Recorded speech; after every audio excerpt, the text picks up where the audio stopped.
Bom dia, pessoal. Estou gravando agora a nossa aula de introdução ao assunto. O assunto que se trata hoje é o que nós vamos ver ao longo do semestre, é o que se espera segundo a ementa e o PCC do curso. Não é segundo o que eu acredito que seja bom, não, tá? Eu tenho que enfatizar isso porque essa disciplina eu peguei, como pode ver no próprio slide, só em 2017. E eu comecei a trabalhar com esse assunto em 2004, como engenheiro de campo, em uma unidade da Petrobras lá do Paraná. Aquela mesma que deu todo aquele problema lá da Petrobras no Paraná. Lembro muito bem daquele dia, fui acompanhado do outro engenheiro que fazia já o serviço. Eu já estava há quase 6 meses na empresa, uma empresa em que eu era dono de 10% e estava iniciando a empreender junto com eles, e os outros dois engenheiros que já trabalhavam desde 98, ou seja, 6 anos a mais do que eu, de experiência na área. Eles já trabalhavam desde 98 fazendo esse tipo de serviço. Eram os dois melhores alunos da minha turma de engenharia e eles me convidaram para fazer parte dessa empreitada, em que eu fiz parte com eles como sócio até 2007 ou 2008, quando eu conheci minha esposa e eles não tinham interesse que eu viesse para Goiânia, então eu tive que vender minha parte e vir para Goiânia. Inclusive, meu pai me chamou de burro e tudo mais. Um ano depois que eu saí, um dos sócios, talvez o meu melhor amigo da faculdade até hoje, saiu também. E aí, em 2010, a empresa faliu,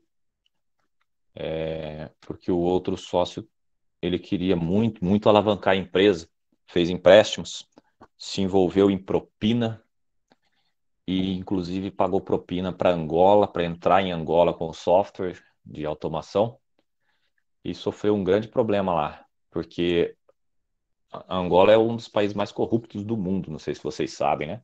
Ele pagou uma propina caríssima e o presidente da Angola resolveu que não queria contratar, não, contratou outro.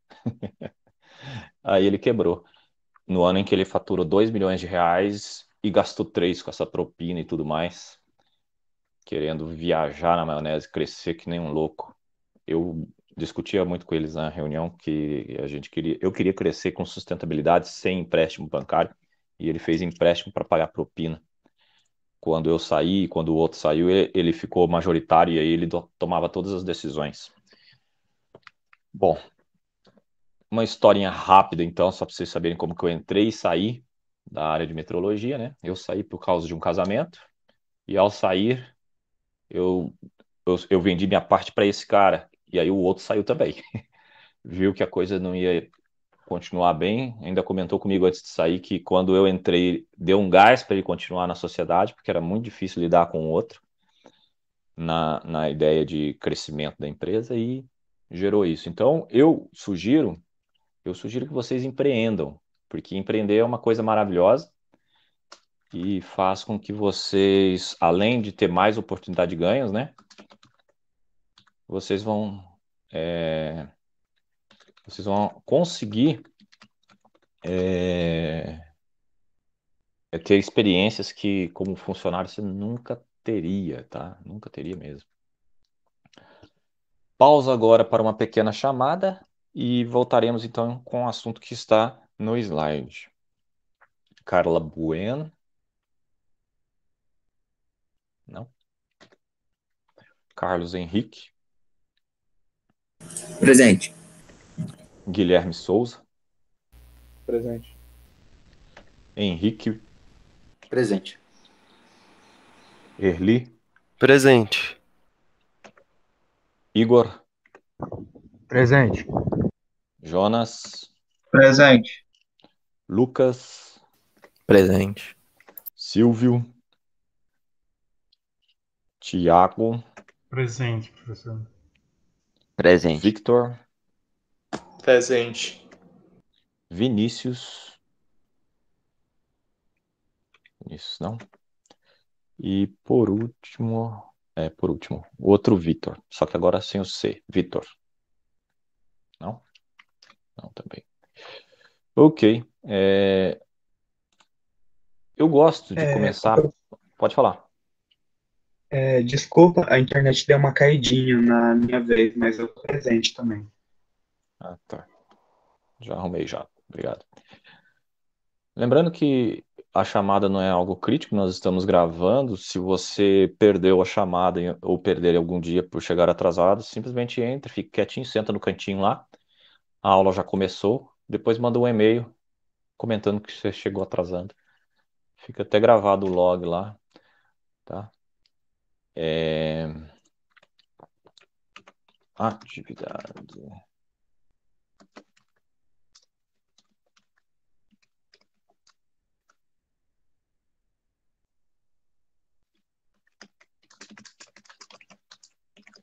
Eu brinco que essa disciplina é a mais importante do curso de Engenharia de Controle e Automação.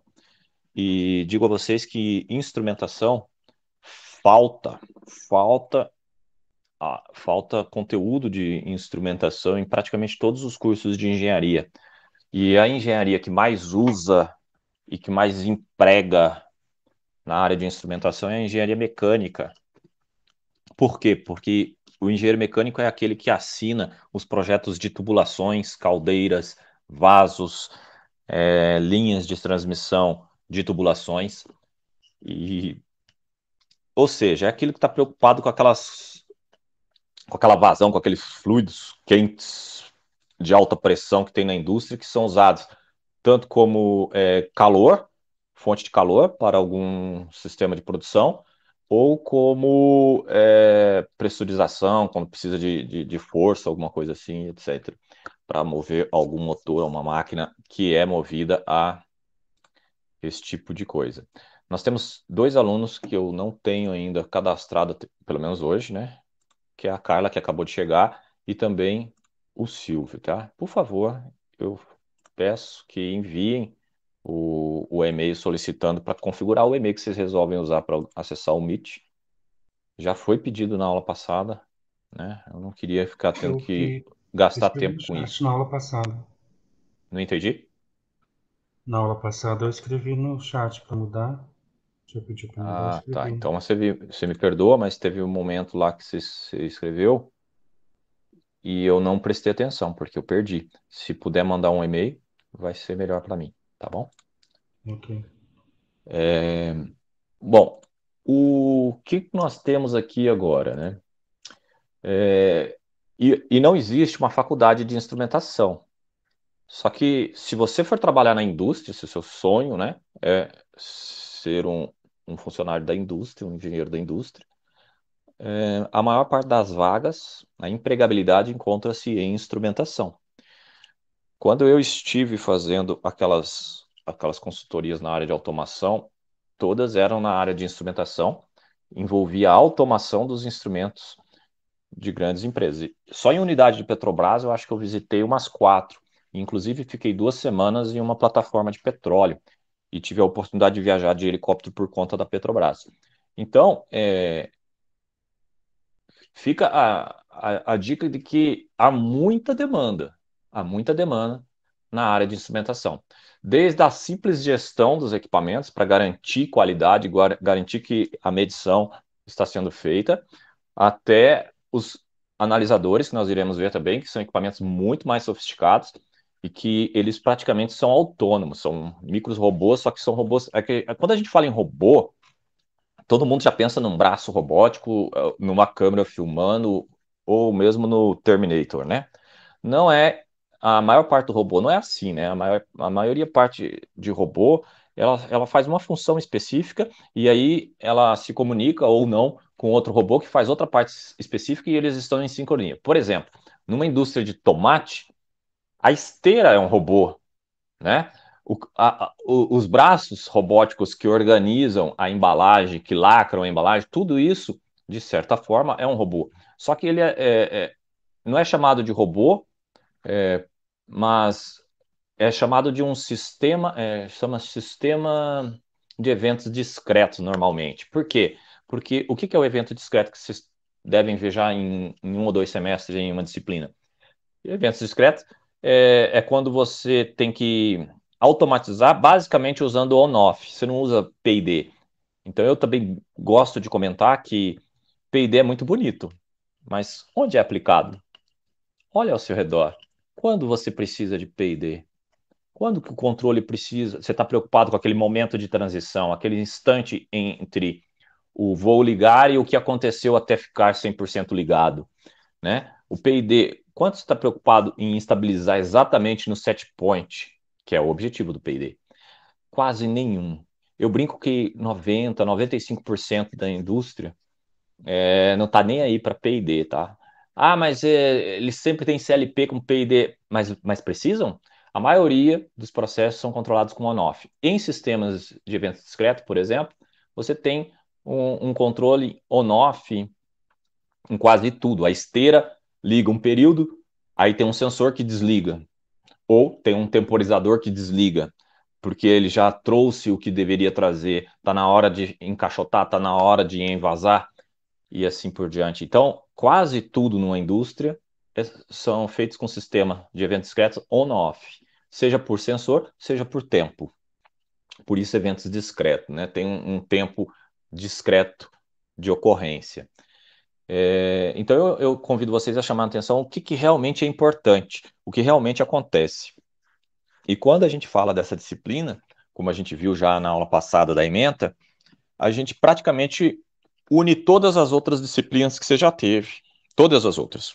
A maioria dos instrumentos hoje são digitais, então envolve sistemas digitais. É uma matéria básica lá do início do curso, em que você, teoricamente, viu como funciona a álgebra booleana e os sistemas digitais, e é capaz de entender como funciona um display de 7 segmentos e um conversor analógico digital. Ele envolve também instrumentos mais sofisticados que comunicam com o PC, que são aqueles que eu usei para fazer automação nas indústrias que eu passei.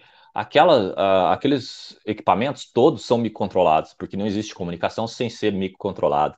E aí existe um protocolo de comunicação, não existe só o Field Bus, o Profibus e esses que a gente acha fácil, ou então o CAN, tem o X10 também, para quem quiser se interessar por um assunto interessante para automação residencial.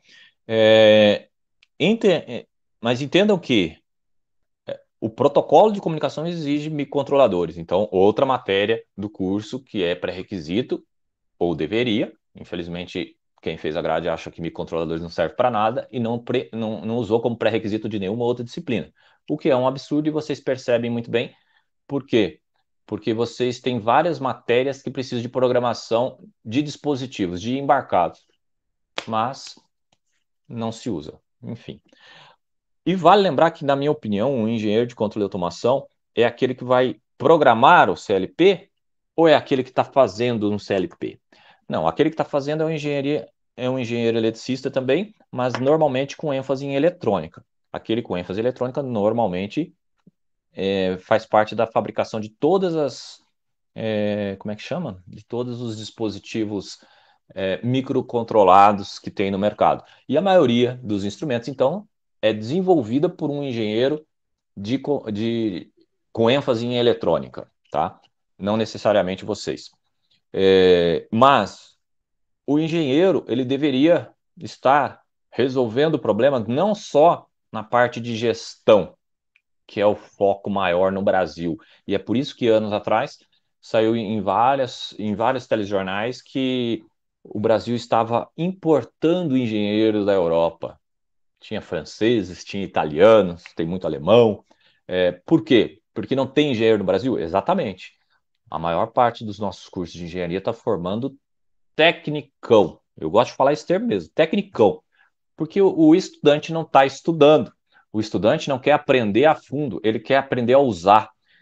Inclusive, um professor substituto, que já foi meu aluno, e foi meu aluno, inclusive, de iniciação científica, ele esteve aqui, ele foi um dos melhores professores que vocês tiveram, porque ele teve experiência no Senai. No Senai, forma-se técnicos, muitos técnicos. E ele chegou a comentar comigo, quando ele foi colega professor, que ele achava que o curso faltava com prática, principalmente nessa área de instrumentação, que eu leciono e que eu orientei a ele, porque a gente não vê nada do que realmente tem na indústria. Aí eu fiz uma pergunta para ele: legal, me diga então, o que você sentiu falta? Por exemplo, quando eu cheguei lá no Senai, tinha vários equipamentos que eu nunca vi, e eu tive que aprender todos eles para poder usar. E a gente podia ter visto isso na faculdade. Eu fiquei cru lá. Eu falei, legal. E aí, o que você fez? Você chorou para sua mãe porque não aprendeu no curso de engenharia. Você reclamou com o coordenador do curso que não teve, o professor não te ensinou. Ou você resolveu o problema? Ele falou, não, eu resolvi o problema. Peguei os manuais e resolvi o problema. Acho que agora você entendeu. Engenheiro, ele é capacitado para ler manuais e resolver problemas. Se no curso de engenharia você espera conhecer todos os equipamentos que tem na indústria, primeiro o curso tinha que ser de 20 anos. Né? Não tem lógica. Aqui a gente dá uma introdução ao todo, uma forma genérica e capacidade intelectual para o aprendizado, autoaprendizado, que já deveria começar desde o início do curso. Porque a gente não aprende em sala de aula, a gente aprende estudando. Em sala de aula vocês podem tirar dúvidas. Então eu aproveito essas aulas, principalmente introdutória, para deixar bem claro que eu não vou ensinar nada. Eu vou tirar dúvidas.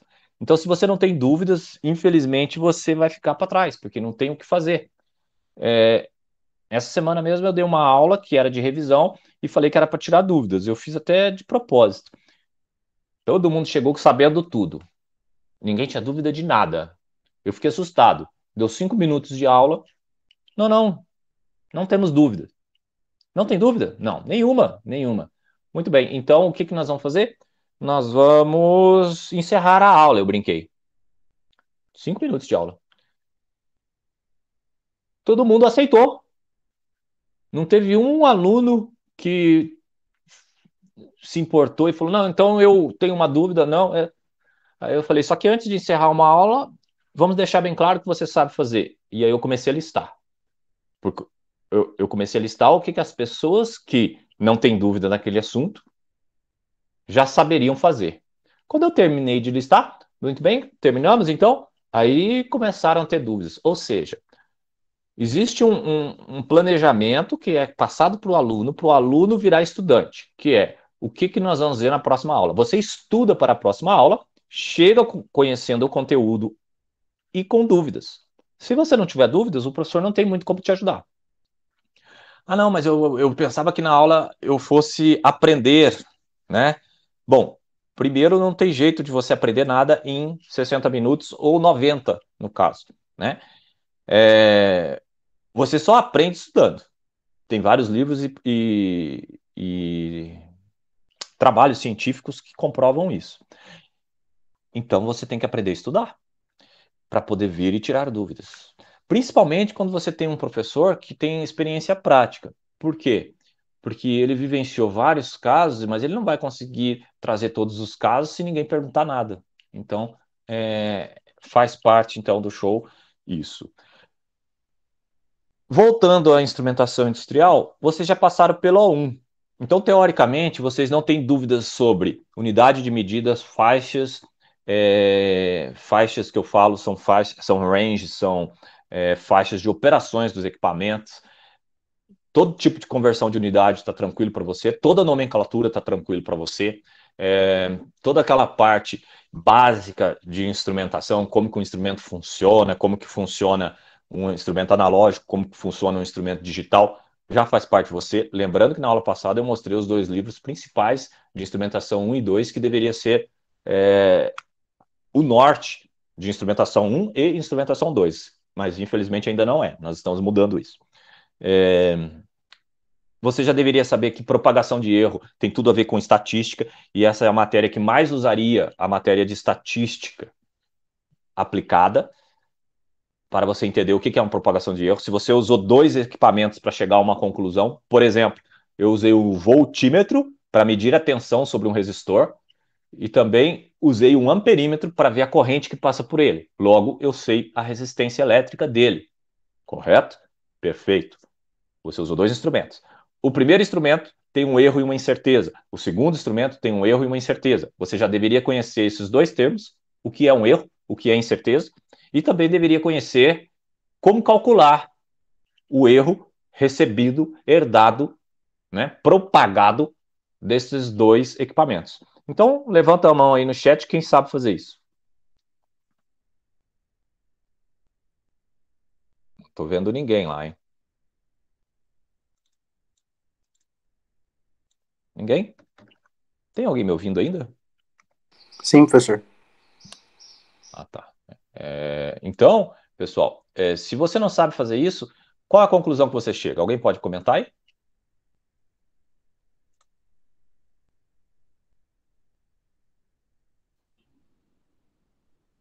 A oportunidade a gente vê bem superficialmente, não vê uma necessidade aplicada de utilizar esse conhecimento, né?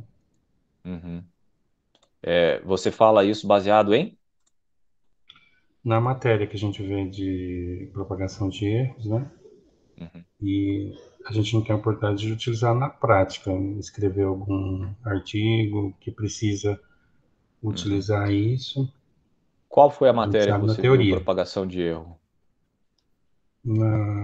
lá nos laboratórios de física. Ah, tá. Lá foi falado alguma coisa sobre isso. Só que não é Sim, lá que tem explicitamente na ementa. Qual é a matéria que tem explicitamente isso na ementa? E que sim, você deveria ver o que você falou, não para fazer, né? Essa parte de fazer trabalhos científicos, pessoal, isso daí, o que que é um trabalho científico, né? Publicar um artigo, etc. Isso daí não tem nada a ver com se tornar engenheiro, tá? Isso aí tem a ver com se tornar pesquisador. São carreiras diferentes, tá? Nós estamos aqui com foco agora na engenharia e na indústria. Por quê? Porque a instrumentação é muito usada na engenharia industrial. Então, a matéria que consta essa informação, que está lá na ementa explicitamente um item, propagação de erros, é a instrumentação industrial 1. Então, se você não viu isso no semestre passado, se você fez no semestre passado essa matéria, se você não estudou isso e não aprendeu isso no semestre passado, temos uma falha. Por quê? Porque é um pré-requisito. Entendeu? Temos uma falha. Então, nós estamos aqui já pressupondo um conhecimento que não existe. Então, o que importa isso? Importa que se você vê a ementa da disciplina, se você prestar mais atenção na primeira aula da disciplina, você pode se preparar e estudar os assuntos que estão lá dizendo que você deveria aprender. Lembre-se, as matérias não são créditos que você tem que se livrar. Ou seja, passei, tô livre. São créditos que você tem que aprender. Não existe a fada madrinha da formatura, né? Tem gente que está sonhando com isso, né? Mamãe, não se preocupe. No dia da formatura, a fada madrinha vem. Que fada madrinha é essa? Mamãe pergunta. E aí vocês falam. É aquela que vai vir com a varinha de condão, bater na minha cabeça e falar: pronto, agora você é engenheiro. E todo o meu conhecimento de engenharia virá. Tem gente que está esperando isso na formatura, ou tem gente que só quer comprar diploma. Mas para comprar diploma, eu não entendi a vantagem, né? Você está comprando diploma com seu tempo aqui, porque você não paga, né, diretamente o curso que você está fazendo. Mas o que é comprar o diploma? Comprar o diploma para quê? Ah, eu vou comprar o diploma para prestar um concurso público. Beleza. É por isso que nós estamos onde nós estamos, né? Tem muita gente concursada que não sabe nem o porquê que está lá ou como fazer ou o que deveria fazer lá, né? Então fica essa a questão. Eu penso que você só escolhe o curso que você quer fazer porque você gosta. E, em segundo lugar, quando escolheu o curso que você quer fazer, você está interessado em aprender aquele conteúdo porque você gosta. Agora, se você está só livrando-se das matérias, não se importando com os conteúdos que deveria ser aprendido nas matérias, terceirizando a culpa, né? Tem gente, não, a culpa é do professor, a culpa é da instituição, a culpa é da minha mãe, a culpa é do meu pai. Esquece de terceirizar a culpa. A sua vida é sua vida, não tem nada a ver com os outros. Então, se você não está estudando, você não está aprendendo, você está se livrando da disciplina, das matérias, e não vai chegar a lugar nenhum como um profissional. Pode chegar em um lugar e colocar na parede vários diplomas, porque no Brasil, infelizmente, isso funciona muito bem. Mas você não sabe nada. E aqui em Instrumentação Industrial 2, nós temos aqui como ver controle de processos, né? Elementos de uma malha, processos e instalações de como que seria a interligação, porque tem também redes. E lembra que vocês têm redes industriais, não sei se está fazendo junto ou não, né, em paralelo ou não, mas nós vamos usar o conhecimento de redes aqui, porque um equipamento comunicando com o outro, certo? E as normas e unidades. Aqui nós vamos dar uma apresentação, né? Nós vamos falar mais ou menos sobre ela. Então, os objetivos são esses, né? Eu não vou ficar aqui lendo slide, porque aqui a gente está trabalhando com adultos, né? Ler slide, eu tive uma matéria do meu primeiro doutorado que fez, inclusive, eu trancar o doutorado, porque eu bati boca com o professor. Eu não sou daquelas pessoas, alunos passivos. Eu me inscrevi numa matéria para aprender. O professor tinha decorado, até o erro do próximo slide. Por exemplo, eu vou passar o slide, pum, aqui está errado isso, eu esqueci de colocar o cedilha. O slide dele, decorado, sabe onde está o erro, mas não se dava nem o trabalho de arrumar. E ele falava uma coisa em sala de aula e cobrava outra coisa nos trabalhos, porque era muito feito com trabalho. Além do que, como eu sou estudante, no meio do curso eu fiz um dos trabalhos dele, e o meu trabalho era melhor do que tudo que ele tinha apresentado em sala de aula há muitos anos.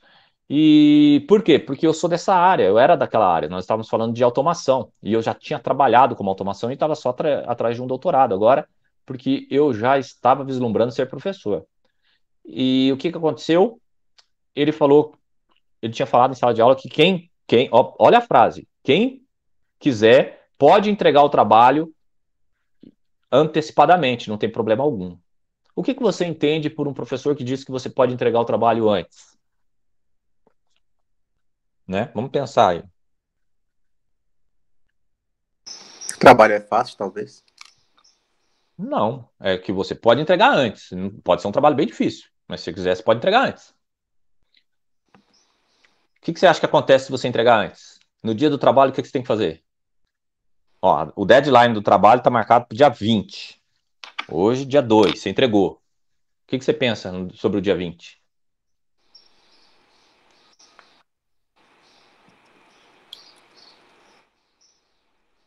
Cri, cri, cri? Não penso. Nem sou estudante. Teoricamente, pelo menos eu concluí que no dia 20, se eu estou entregando antes, é para eu não precisar entregar no dia 20, certo? Sim, lógico. Então, eu me programei, porque naquela época eu ainda tinha vínculos com a empresa que eu trabalhava. Eu aceitei um trabalho de automação em Belo Horizonte e viajei. Eu estava, na verdade, em Timóteo, fazendo automação na ArcelorMittal, sobre aquele assunto da disciplina, em que eu já dominava, e eu me matriculei na disciplina, mas não para aprender, mas para livrar créditos no doutorado, porque tinha muitos créditos a serem feitos. Aí o que aconteceu? Eu fiz todo um trabalho num final de semana, 40 horas num final de semana, faz a conta quanto que eu não dormi, certo? Mandei o trabalho por e-mail, viajei. Deu quase uma semana depois, nas vésperas da entrega, eu já estava em Timóteo, o professor respondeu ao meu e-mail. Legal, esse trabalho não vai valer nada se você não apresentá-lo nesta semana. Como é que é? Você perdeu suas 40 horas. Né? Foi o que eu pensei. Eu pensei em um diálogo com o ser. O ser que parecia uma ameba ambulante. E quando eu voltei, eu chamei de ameba ambulante tudo que eu tive vontade, porque eu estava falando com um adulto que fez uma armadilha. E aí ele retrucou falando assim, você está fazendo um curso, então você tem que estar aqui, não tem que ficar viajando. Ah, cria jeito de homem. Aí é o seguinte, pessoal, eu tive que pedir para sair, porque infelizmente eu me excedi. Né? O professor sempre tem razão, você tem que lembrar disso. Então, eu me excedi e tive que cancelar aquele doutorado. E eu estava estressado porque o meu filho estava para nascer e eu estava precisando do dinheiro, né? Então eu tinha que aceitar o trabalho. Então tá. E aí eu falei, quer saber, estudar não dá mais. No Brasil, estudar é difícil demais. E abandonei aquilo lá.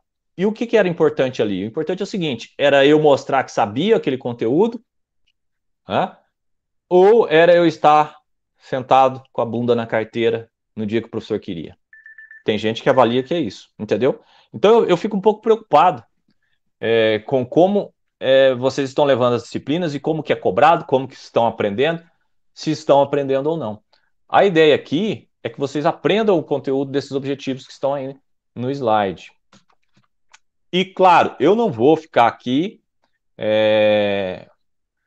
explicando o óbvio. Instrumentação é a base do controle do processo industrial.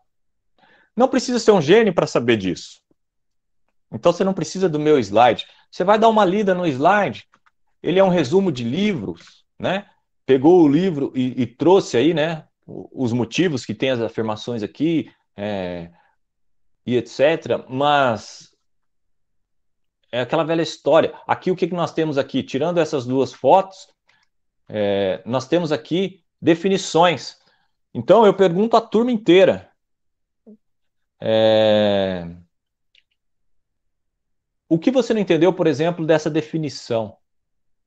Esse é meu trabalho. Explicar. Por quê? É uma definição. E por definição, definição não gera dúvida. Pode ter ficado estranho para você. Mas por definição, definição não pode gerar dúvida. Por definição, meu nome é Leonardo. Quem definiu foi meu pai. Você não tem que tirar dúvida. Por quê? Você pode ter curiosidades. Existe alguma correlação? Seu pai vivia alguma coisa? Ele queria um nome composto. Eu nem sei qual que era o nome composto. E de última hora ele lembrou de Leonardo da Vinci e mudou para Leonardo, graças a Deus, porque o nome composto era aqueles nomes compostos do norte. Ele morava no norte. Então, paciência, né? Aqueles nomes assim que você fala assim, nossa, seu pai te sacaneou, né? Então tá, né? A minha mãe, por exemplo, chama Deuseulina. Até hoje eu tenho problema em alguns documentos que colocam Deuselina, Deus não sei o que lá, por causa da sacanagem que o pai dela fez com ele. Aí você fala assim, isso é sacanagem mesmo? Não estou falando mal de nomes das pessoas, eu estou falando a realidade. Poderia ser chamada só Maria. E ninguém ia perguntar, Maria, como é que se escreve? Entendeu? Eu brinco que simples é melhor. Bem melhor do que complexo. Isso são frases aí muito comuns na área de programação, né? Então, uma definição como essa, se você não leu em casa e tentar entender sozinho, que dúvida você pode trazer para a sala de aula?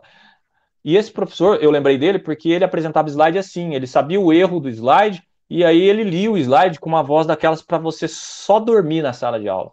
E a aula inteira era assim, toda bem preparada, só que com slides com defeitos, e a pessoa lia.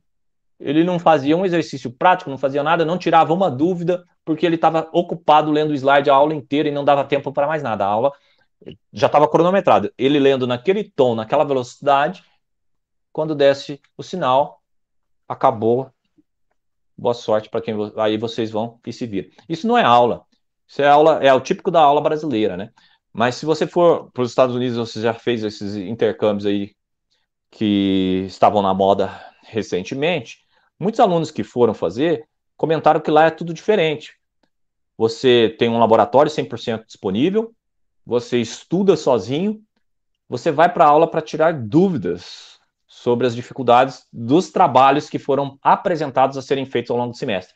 Então, a faculdade americana, os alunos já são pesquisadores, cientistas e seja o que for, ou até mesmo parcialmente já vão criando o engenheiro dentro de si, porque eles não ficam bitolados em que o professor vai digerir um monte de texto.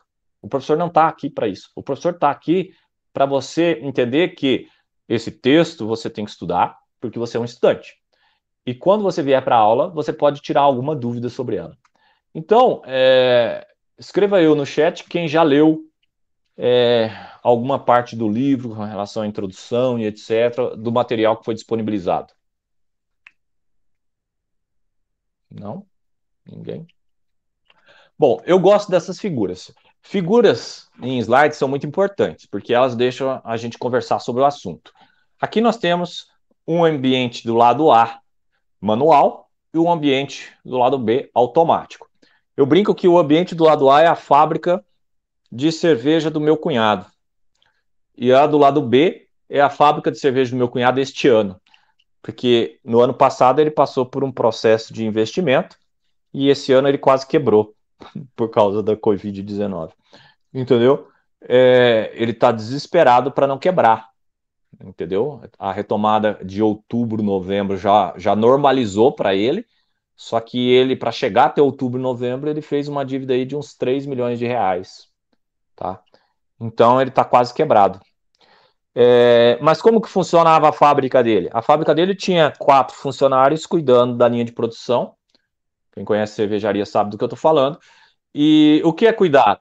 É ficar lendo no visor temperatura, pressão, né? Principalmente temperatura e pressão para a fabricação de cerveja.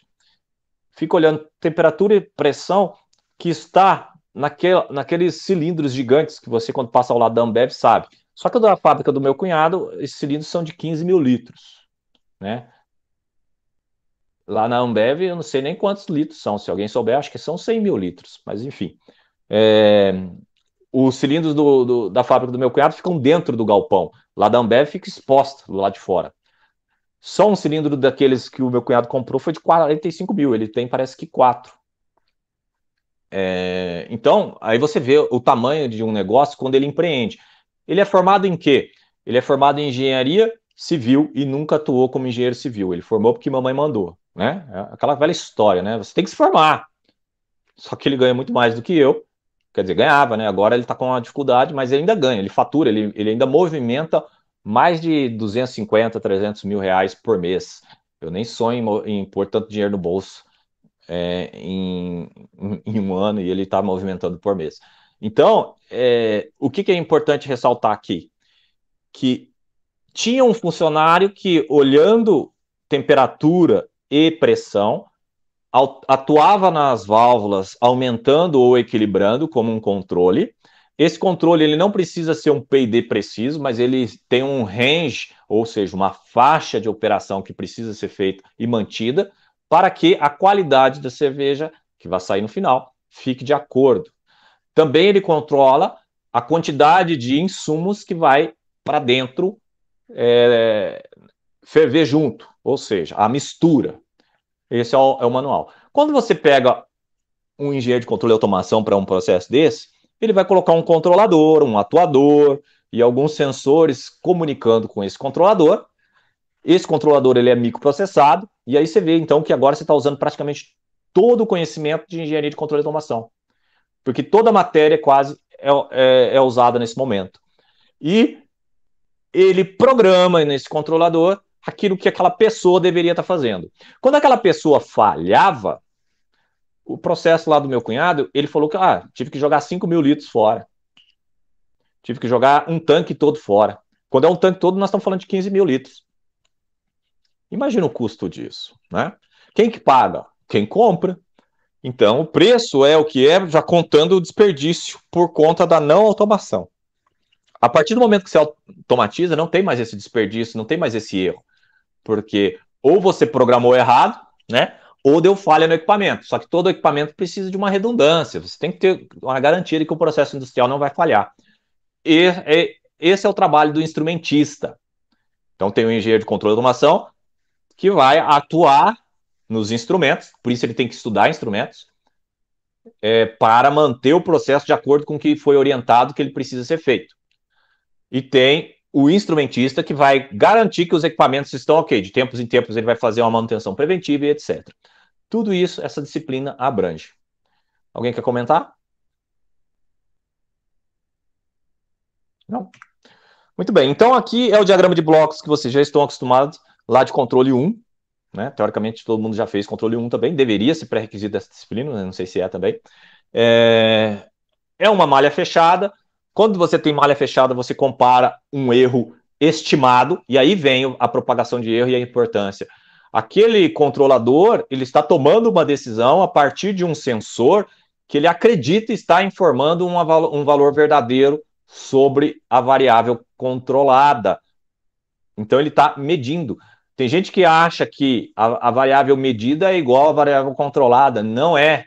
E a variável controlada não é a manipulada. Tem diferença. Aquela manipulada é aquela em que eu atuo. Por exemplo, num chuveiro, num aquecedor elétrico, eu atuo na corrente elétrica ou na tensão elétrica sobre uma resistência, né?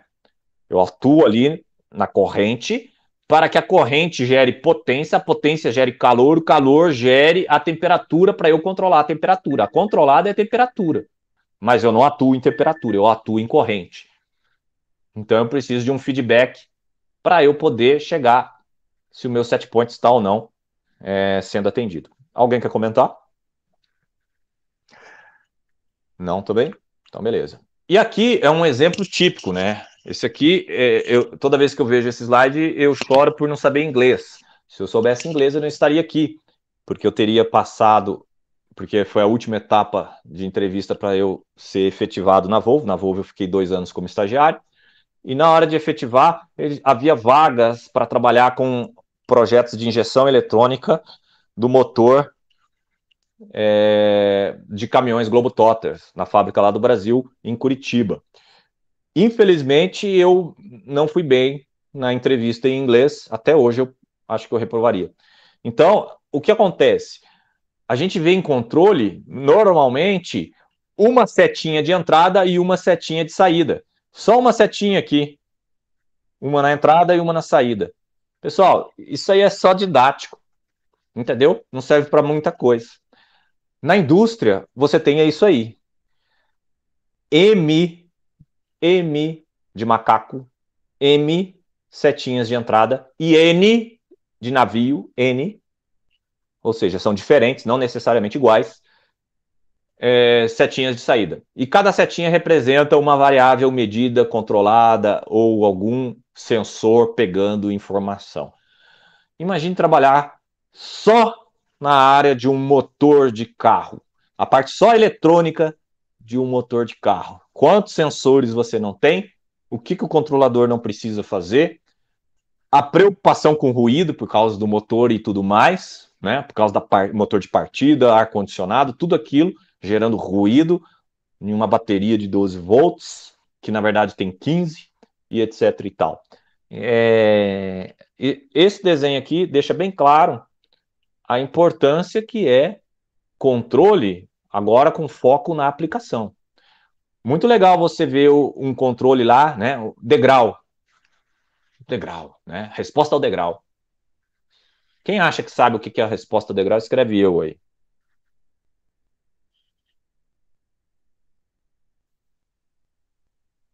Muito bem. Temos um corajoso só. Tô triste que vocês estão na área de controle e automação e não sabem o que é a resposta ao degrau. Muito bem. Quer comentar o que seria? O que realmente representa uma resposta ao degrau? Para que serve aquele estudo? Resposta ao degrau, pelo que eu consegui entender, absorver, foi que a partir de um momento no tempo, a resposta, a entrada passa a valer. Não é que ela passa a valer, é um transitório. Você deve lembrar que lá é um transitório. Então, não é que de repente ela passa a valer, é que teve um instante em que houve uma transição. Ou alguém alterou o set point, eu agora vou trabalhar com mais pressão, com menos pressão, mais temperatura, menos temperatura, ou houve um distúrbio e você quer ver como que o seu sistema reage àquele distúrbio. Entendeu? Sim, entendi. Então, qual que é o grande problema? O grande problema é que controle é uma matéria teórica matemática. Qual é a matéria que vai aplicar controle? Instrumentação. Entendeu agora? Sim. Então, agora nós vamos abstrair. Pô, que chato, eu não entendi nada de controle. Beleza, agora vamos solidificar, nós vamos usar controle. Ah, você não sabe controle e aprendeu só uma matemática e não tem nem noção do que... Fica perdido aqui. Quando eu fiz o curso de engenharia e eu tive as disciplinas de controles, eu amei. Amei tanto que eu tirei 2 10 seguidos nas provas e depois eu fui monitor de controle por 1 ano. E na hora que eu fui fazer a minha pós-graduação, eu fiz na área de controle. O meu orientador era da área de controle, então eu fui professor assistente na área de controle enquanto fazia o meu mestrado, dando a aula de laboratório de controle. Então, você pode perceber que eu realmente gosto de controle. E tenho facilidade com a matemática envolvida. Só que eu digo a você que só depois que eu fui professor de controle uma vez, quando eu tive essa oportunidade, que eu estudei controle de uma forma maior para dar aula, e aí eu aprendi, porque a gente só aprende ensinando. Anota aí. Você está estudando, então aprende ensinando. Você precisa ensinar para alguém para consolidar o seu aprendizado.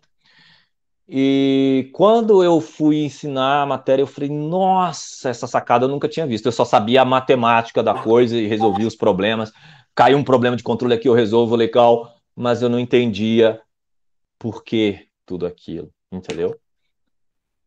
E o porquê faz você entender todo o assunto. E aí muda totalmente o ponto de vista. Tanto de controle 1 quanto de controle 2. Tem que entender o porquê você está estudando aquela matemática. E não só resolver aqueles problemas. Resolver aqueles problemas é fundamental, só que não é suficiente. Tá? O bom entendimento de controle vai ser quando você começa a usar e entende o porquê. Então, aquele controle 1 da transição, todo aquele transitório, ele acontece em um estalar de dedos. Em um estalar de dedos, você tem aquelas informações. E, neste estalar de dedos, você quer saber, o teu processo ficou em um momento crítico, ou seja, a temperatura foi lá para cima e pode estragar conforme for o equipamento, ou a pressão foi muito alta, aquela pressão de pico na hora da transição de um set point, né? Como funciona? Foi suave, foi tranquilo, foi demorado, ele demorou para voltar para o que eu queria, então ele vai prejudicar a produção de uma peça, principalmente na indústria metálica. O controle de temperatura ele tem que ser muito rígido, ok? Então você tem que entender que o controle ele foi feito para atender o processo. Se você está preocupado com transição, se você está estudando transição, se você está preocupado com o step, que é um momento de transição, então o teu processo ele exige essa preocupação, senão você está perdendo tempo. Quando você não precisa disso, você vai trabalhar com on-off, não tem P&D, que é a maior parte dos casos, já falei aqui, entendeu? A maior parte dos casos não me interessa isso, porque o transição é um instalar de dedos e não afeta o meu processo. Se não afeta o seu processo, por que você vai perder tempo com isso?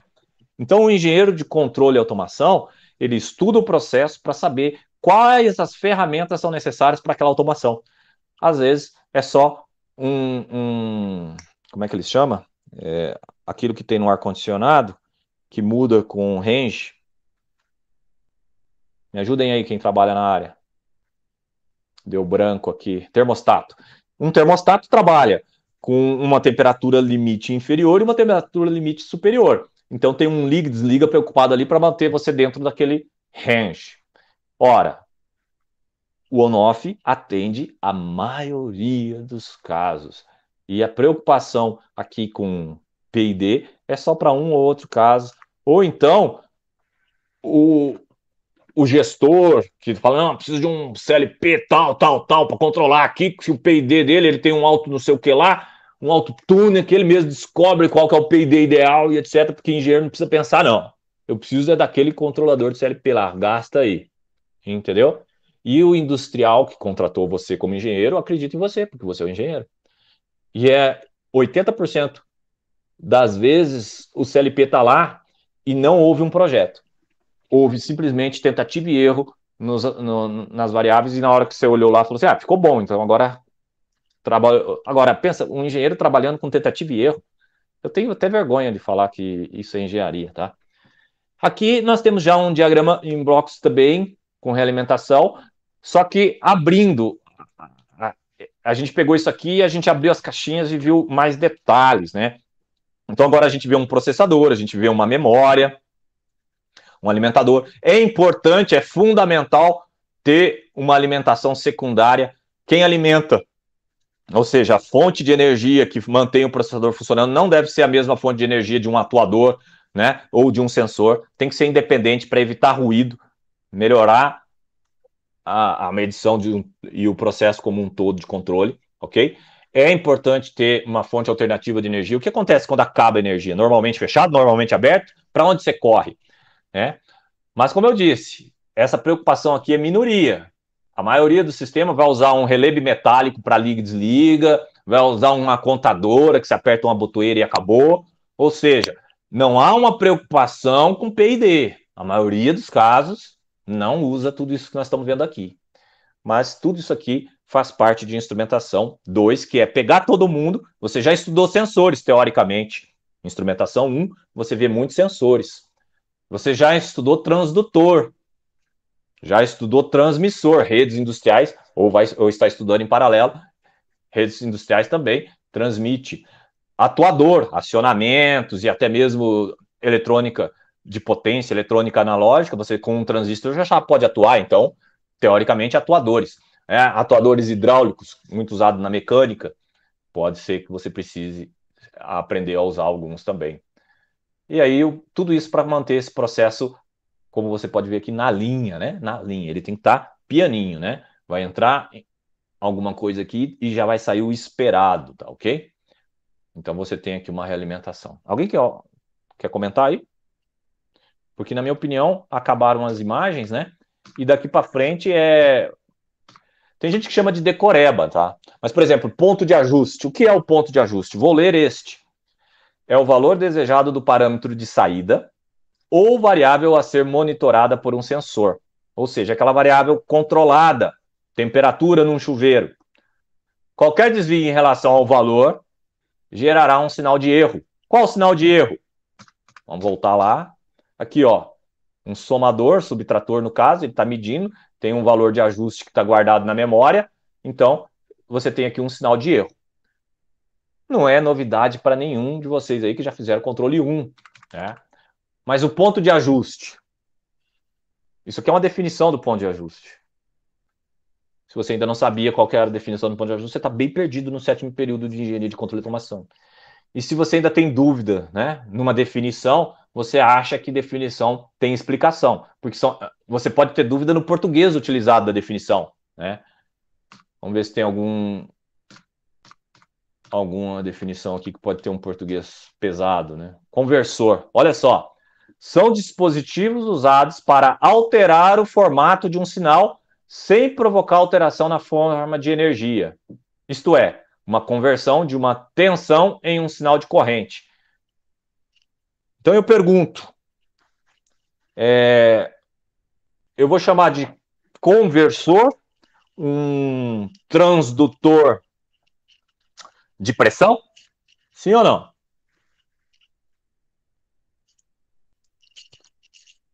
Repete a pergunta, professor. Você vai transformar um transdutor? Eu estou medindo pressão e estou jogando um sinal de 4 a 20 mA num supervisório, certo? Uhum. Todo mundo já ouviu falar disso, né? Uma hora dessa. Sim. Quem nunca ouviu, escreve aí só para eu saber como é que tá a turma, tá? Eu quero saber se esse equipamento é um conversor. Pela definição que está aí na frente. Sim, ele transforma a pressão em corrente. Então não. Ele transforma a pressão, uma fonte de energia mecânica, em corrente elétrica. Uma fonte de energia elétrica. Entendeu? Peraí, não, professor. Isso é um conversor, né? Não é um conversor. Qual que é o grande problema? Se você já trabalhou na indústria, o técnico e o engenheiro que está lá fala conversor, transdutor, tudo a mesma coisa, tudo um equipamento que gera o sinal. Entendeu agora? Ah, entendi. Então, conversor é diferente de transmissor e é diferente de transdutor, na definição dos livros. Ah, mas a linguagem do técnico, tudo igual. Quer dizer que eu tenho que corrigir o técnico? Seria bom. O problema é que tem muito técnico a ser corrigido e até engenheiro. E aí? Você vai ficar batendo boca ou você vai trabalhar? Entendeu? Então, a ideia dessas aulas é deixar você ciente do que é realmente a definição e não do que você usa no dia a dia. É igual falar português errado, né? Você fala português errado porque todo mundo está falando. Por mais que você leu e estudou nos livros que não era assim, mas todo mundo está falando, o que importa é eu me comunicar, né não? Bom, se você acredita nisso, você faz isso. Se você não acredita nisso, você faz diferente disso. É importante só ressaltar que em relatórios técnicos e documentação, manuais, você não vai ler nada como você fala. Então, se você é um engenheiro que vai escrever um manual técnico da indústria que você trabalha, provavelmente você tem que aprender um português um pouco mais afinado do que aquele que você fala. E é por isso que eu cobro muito isso nos trabalhos, tá bom? Então, aqui nós temos várias definições. Aqui, ó, o transmissor que eu falei. Temos outra figura, ó que legal. Essa figura aqui é um processo controlado, só que agora com simbologia. Simbologia é uma coisa muito interessante, né?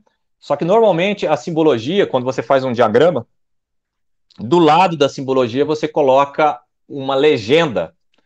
Ou seja, isso daqui é um conversor de corrente em pressão, I/P redondinho. Entenderam a ideia? Então, tá vindo aqui corrente elétrica e tá atuando numa válvula pneumática. Tá mudando a pressão de saída. Tudo bem? Sim, tudo bem. Então, beleza. Então, aqui, deixa eu ver se esse exemplo vale a pena aqui. Não, esse exemplo aqui é só... na verdade, esse aqui é o exemplo 1, e aqui está explicando cada um daqueles itens. Então, se você abrir esse daqui num computador em 2 páginas, você olha numa página o desenho e vê na outra a explicação do desenho. E aí, a ideia é tira dúvidas com o professor, né? Isso tudo foi tirado dos livros, né? Inclusive está comentado em alguns momentos aí que a figura do livro tal e etc, tá?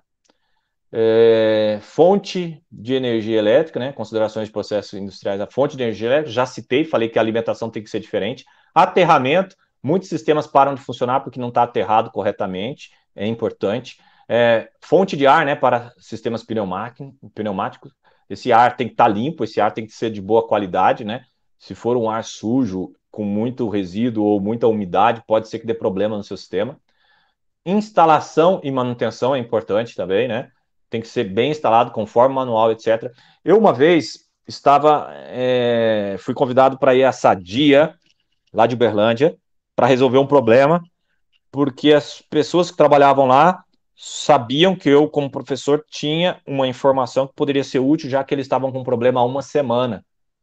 E aí, eles agendaram um dia para o professor ir visitá-los e fazer, quem sabe, um orçamento para ganhar um dinheirinho lá. Na minha visita, quando eu cheguei, fui recebido pelas pessoas que me convidaram e eles falaram: ô, professor, sinto muito, mas nós já resolvemos um problema essa semana, foi resolvido ontem. O senhor então vai ter hoje só a oportunidade de conhecer aqui a nossa planta. E aí eu fiquei curioso, tá, mas qual que era o problema? Sabe qual que era o problema? Manual. O manual tinha um desenho errado, com uma explicação equivocada, trocando um par de fios. Então, o fio A estava no lugar do fio B e o fio B estava no lugar do fio A e a comunicação não funcionava com o CLP e com nada. E depois de conversa vai, conversa vem, mandaram foto para o fabricante, aí que o engenheiro de desenvolvimento do produto, lá em São Paulo, viu que o manual estava errado, mandou uma foto nova e corrigiu o manual. Ok? Então, olha a importância dessas coisas. E enquanto isso, a Sadia ficou um mês com um produto novo instalado sem funcionar. E se esse erro no manual provocasse o estrago do equipamento? Quem que você acha que iria bancar a Sadia? Não, não é a Sadia, era o fornecedor. Então fica de... E segurança, né? Segurança sempre em primeiro lugar, né? O que fica para casa? Qual que é a atividade, né? A atividade é ler a norma SI. Professor, eu não tenho a norma SI, então você vai digitar SI em metro no Google. Se quiser, põe PDF, download, pronto. Aí você vai baixar a versão mais atual, acho que é de 2012 ou 2008, sei lá. Então você vai baixar os SI, anota aí também. Então você vai usar o SI, você também vai usar, deixa eu ver se tem outro. Aqui, ó, o Isogan e o VIN. O VIN é o mais importante, tá? Vocabulário Internacional de Metrologia. Foi padronizado os termos, né? Então, nós temos aqui, dá um print nessa tela aí. Essa tela aqui é a lição de casa. Você vai baixar os 3 e vai ler os 2 de baixo. O Isogan é mais complexo. Você vai lendo ao longo do curso. Então, para a próxima aula, nós vamos normalizar a nossa conversa, aprendendo o vocabulário internacional e revendo o Sistema Internacional de Metrologia. Ah, professor, mas são muitas páginas. Mas você não tem nada para fazer no final de semana. E você é um estudante. Optou por fazer engenharia, então leia muitas páginas, ok? E aqui eu trouxe algumas definições do VIN, Ctrl+C, Ctrl+V, né, que você pode conferir se eu errei, tá bom? Eu só trouxe as mais importantes, na minha opinião. A aula se encerra por aqui. Hoje eu consegui encerrar em cima da pinta, né, no limite dos 60 minutos. Agradeço a atenção de todos e oriento vocês que para as próximas aulas usem os livros, usem até mesmo a internet tem as informações para tentar vir com um conhecimento prévio do assunto que será tratado, olhando no plano de ensino. Tudo bem? Tudo bem. Então agradeço. Vou encerrar a gravação. Ficarei após a gravação para tirar algumas dúvidas de quem precisar e peço que Ixi, caiu. Tá me ouvindo agora? Tá me ouvindo? Sim. Ah, tá. Caiu aqui uma das minhas conexões. E peço que tentem transformar a sua vida de aluno para estudante, tá, pessoal? O áudio do senhor tá duplicado agora.